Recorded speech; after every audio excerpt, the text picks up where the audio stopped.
Hello everyone, welcome to the Elizabeth Show, once again. Here we are, diving into episode 2, with more comedy. Just one question, who's up for the horror? What? No one? Are you sure? Okay. Well, I'll dive into the comedy first, since all of you have been occupied waiting. I see some of you haven't been drinking your vitamin D lately. That's understandable. After all, it is 6 p.m. You guys probably had enough, right? How many of you hate broccoli and salad? Same here, I hate it. You know, when my mom raised me and my twin sister, we hate spinach. We hate pea soup. We hate collard greens. We hate anything that just has, I don't know. How many of you have been disgusted when you look at green food? And we're talking about vegetables, not fruit. Just vegetables in general. Well, you guys are in for a special treat today, because I got some great jokes that will really crack the day up and will really lift up all hands. So, here goes my joke. What did Elizabeth say to Elizabeth when she first created her show? Well, I don't know. Something told Elizabeth, A, if it ain't cranking, that means it ain't working. And when you think about it, I told myself, if I don't tell a joke, well, I guess I'm just broke. Am I right? I'm just broke. It means I can't wove anything together. Yeah. I have some other jokes. What happened to that old man that walked down Melody Lane? He fell in La La Land. Because he thought Melody Lane was going to give him all the treasure he wanted. Just singing a classic lullaby. But you know what's funny, everyone? I think we've all tapped into the same drastic measures. Sometimes we'll chase ourselves, look directly where we stand today, which is what I'm pretty much doing right now. Standing up, telling you about my personal life. And here's the punchline. I really didn't know that when I was born, I didn't know I'd be so, entertaining. A lot of people say, don't do it, Elizabeth. Don't you dare do it. No. I'm gonna dare myself to do it because I came here for a reason. To make all y'all laugh today, okay? Yeah, that's what I'm doing. Making y'all laugh. Yeah. So, yeah. And how many of you have ever heard of that song called Pina Coladas? Well, how about they call it Pinin Lodada? Nah. I know. That's a classic song. Making fun of that song would be like comparing a bagel with French toast. Really, no. They don't go together. But here's the funny thing about life. Have you ever thought about what it would be like to actually take a song and make it your own? You can do that! You can totally Frankenstein your project if you really wanted to.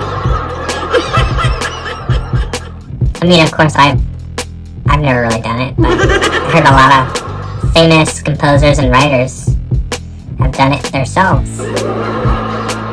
Sometimes I wonder to myself, like, being a comedy star, telling you guys about my life, I'm like thinking to myself, I've been living in a reality my entire life. I've been facing all these drastic measures because I know what's going to happen to me when I leave. What am I going to end up with? How much money am I going to get paid with after all this is over? Will I die next to my mother? Or will I die alone? With no friends, no riddles, no lullabies about me whatsoever. Or will I die nice and quiet? Will I die by an ocean? Will I die from space travel? I don't know. It doesn't really matter. Because when you think about it, when you look at this beautiful world that God's given us, you slip both ways. You're like, God, I surrender. There's no way to run. There's nowhere to hide! Nowhere to hide at all. We're just God's living Play-Doh on this planet. You know what's funny? The first toy that we know was called a dreidel. It was the first original advanced toy back in the, ancient Roman times. But now that I think about it, all the ancient toys, we still cling to those today. Did you know that? Think about it. The yo-yo. What's that other toy called? Oh yeah, the hula hoop. There's some Egyptian roots to that hula hoop thing. And let's not forget about hipscotch, everyone. How many of you play hipscotch? I used to play hipscotch. When I was young, of course. But we'll save that for another time. So, how many of you have ever been bored to the point where you wanted to, I don't know, do something you haven't done in your life? Yeah, some of you have been there, done that. Well, this is what I did when I was younger. I used to pick on my twin sister, Brittany. I used to think it was so funny, because she's my twin sister. I thought picking on my sister would give me more attention, but then I realized I made a fool of my own self. I was wrong for picking on my sister and thinking I was better than her, when really, she was better than me. You know why? Because she's autistic. She has a disability that I'll never have. But you know what's funny about her disability? She has an incredible ability. She can do anything. With that magical chip in her eye, she's able to see through the future. Something I can't even bear to see. And I'm smarter than her, but when you think about it, 9 out of 10 people, she's smarter than me. I thought I was smarter than my twin sister. Guess I'm not, because think about it. She got married 2 years younger than I have. I waited 2 years later to get married until I was 20. My sister got married when she was 18, and I was 18 at the time. Boy, let me tell you, I had so much envy for my sister, but then I realized, I gotta be proud for her. She really came a long way. And I'm just saying, like, where she is right now, she came a long way. You know, she didn't have to wait long, like how I did. I waited at 20 because I thought that might be like my least, open note. And as you can tell, as I go through these fruity notes of my life, I got married at 20 because my husband thought it would be a great idea for my 20th birthday to get married. My sister Brittany, she got married really early, 2 years before me. As you can see, things turn out in ways we didn't think. So, as I talk about this, life that I'm getting at here and just how I'm pruning away through time, I just think to myself, way to go, Brittany.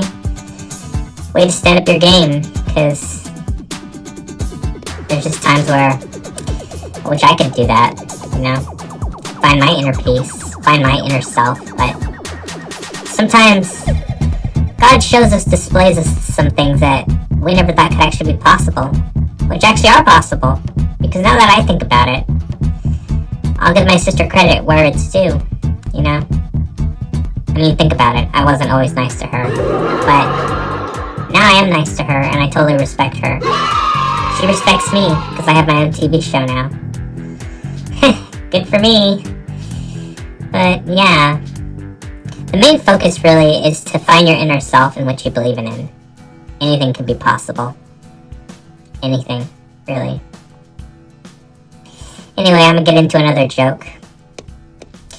This is gonna sound kind of funny, but it's also kind of sad. So I'm gonna get into the horror in this joke, just in case all you are ready to hear this. Okay.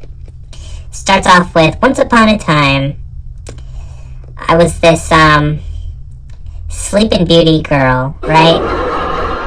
I'm in my peaceful prime, sleeping in bed, and God knows what could happen to me when I woke up the next, few hours.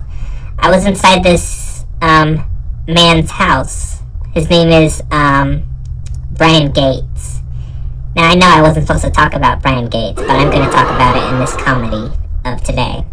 I'm going to bring in the comedy parts of this story and the horror parts of this story, because this is true. This took place in the Fork Sisters. I, Elizabeth Fuchsia, I starred really great in this part of the scene. See, I got kidnapped by Brian Gates. But I was in a long, long dead sleep, you see. And usually when you're dead asleep, you really don't know what's going on until you wake up the next night. When really you just fell asleep for a few hours. How many of you have ever fell asleep for a few hours and got kidnapped? It's okay, you can tell me. The kidnapping is so real out there. And when I woke up, I was so surprised. And I was tossing and turning in that white sheet that I was, held inside of. And as I was trying to get up, Brian Gates gently lowered me down like this. I was falling down exactly like this. And then I tried to get back up, and then Brian Gates pushed me back down like this. You see, I kind of felt something was wrong when I was asleep. So I was just trying to channel in, I was trying to process what the hell was going on.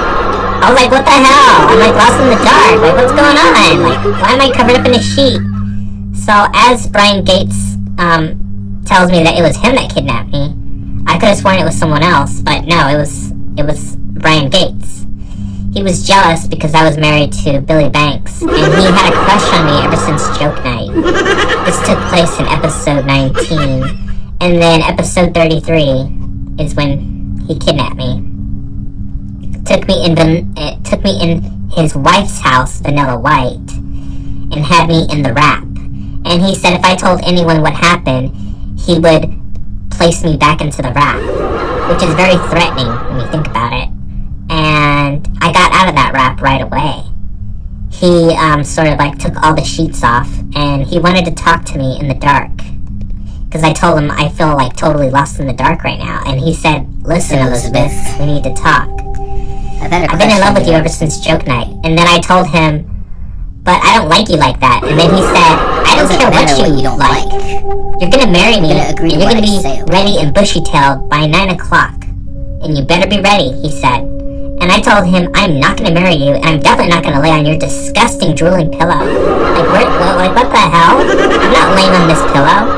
I got a life of my own. I got my own man to marry, thank you very much. So I left the house, pushed him out of the way like that, and then I had to smash him with Vanilla White's table. It got so crazy, I had to leave. I had to exit the perimeter. I couldn't take much more. And you know what's funny?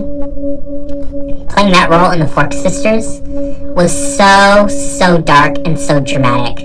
But it was so satisfying and worth all the money. It was funny at the same time. But me playing that part, I was emotionally afraid of myself when I saw those scenes. I was so emotionally scared of myself. I was thinking to myself, could that actually happen again? Will there ever be a Lost in the Dark 2? Probably not. That might be the first horror that anyone has ever seen in the Fork Sisters of history. And don't get me started with all the other drama facts. Brian Gates followed me when I was running away, right? And check this out. I'm over there hyperventilating. I'm breathing like this. I'm just catching my breath, I'm just running. I'm hey. Jesus, I'm just catching my breath, just running away from this creep. And he has the audacity to talk in my sister's voice. And I told him, you are so creepy.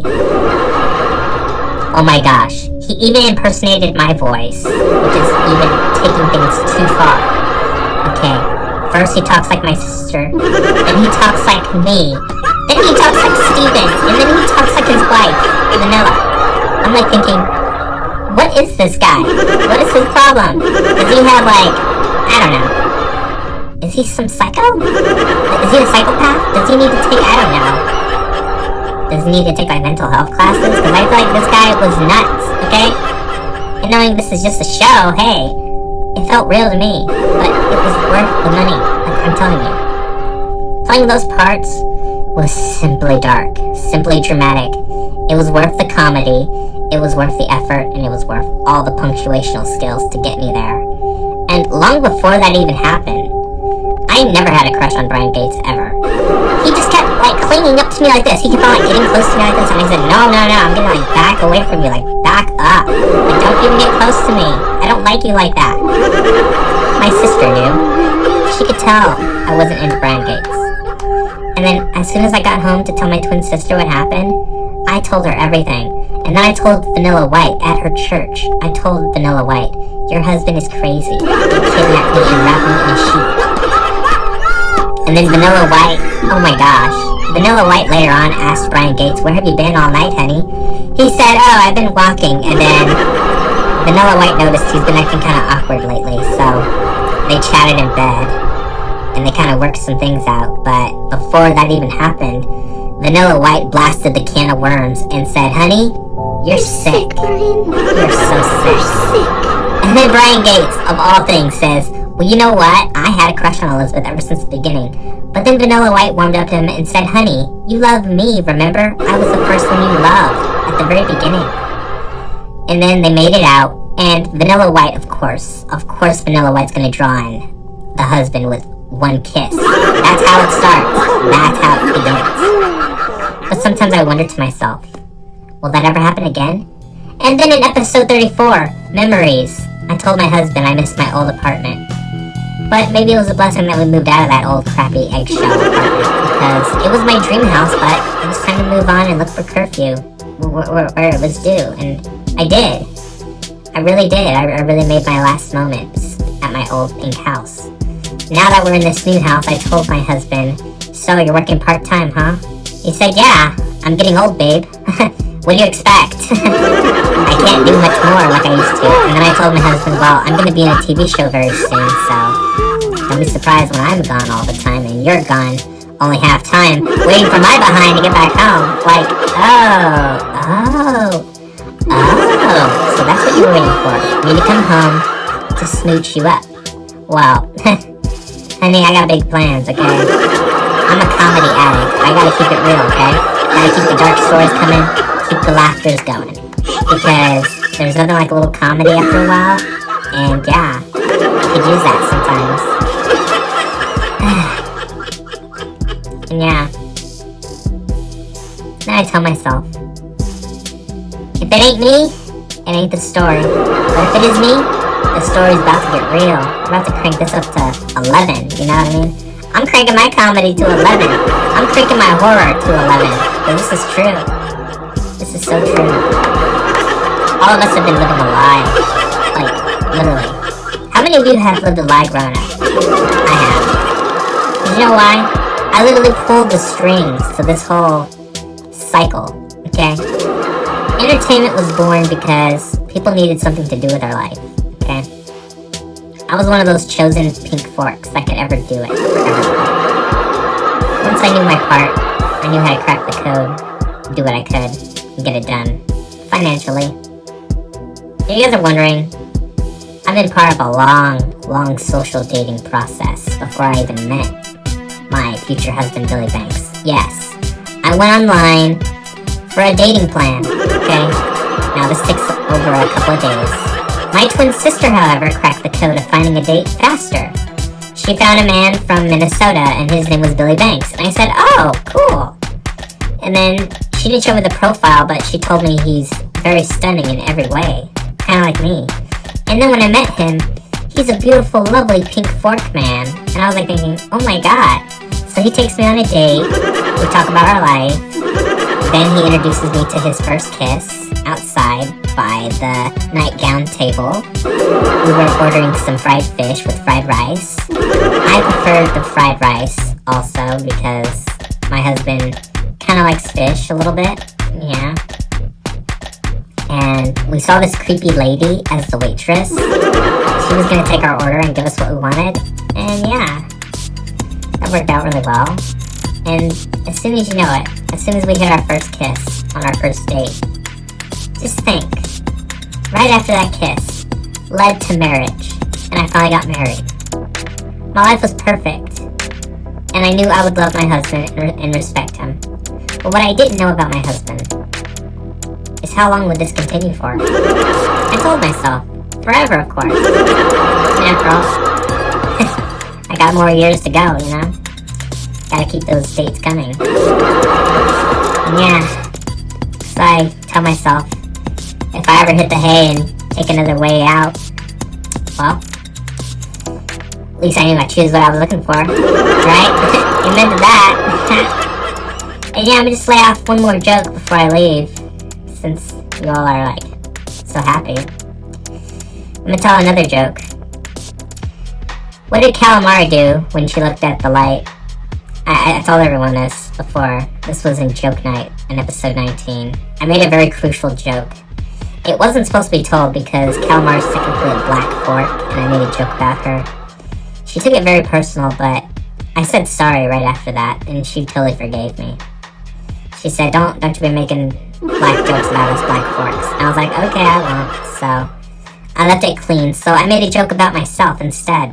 I said, what did Elizabeth do after she told that joke? Well, Elizabeth learned a huge lesson. I'm talking about me, myself. Never make a joke about someone if you can't take the hard feedback serious. And I was like, oh, you're right.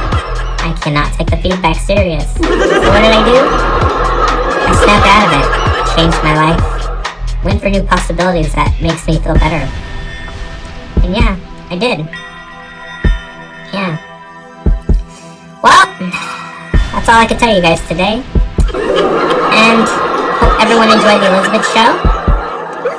Hope everyone had an amazing 6 p.m. It was nice. And yeah. Thank you for watching the Elizabeth show. Elizabeth out.